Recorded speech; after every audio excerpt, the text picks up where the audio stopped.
Anytime we have a variable or number raised to the negative power, okay, we're supposed to convert that negative exponent to positive. How we can do that? Simply write the reciprocal of this expression and negative exponent convert to the positive.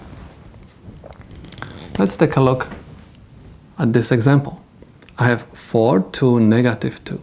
I have to find the reciprocal of 4 to the negative 2, but I have to change negative to positive. Okay, so I can say this is my solution. I can go further than that and can say that this is equivalent to 1 over 16 because 4 to the second power is equal 16.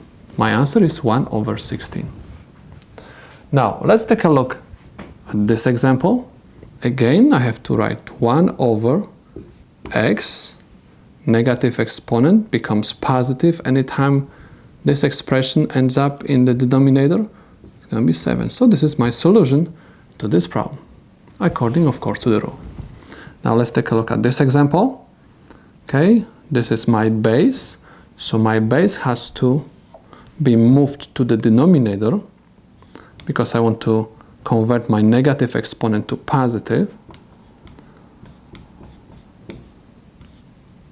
Okay, and this is the solution to my problem.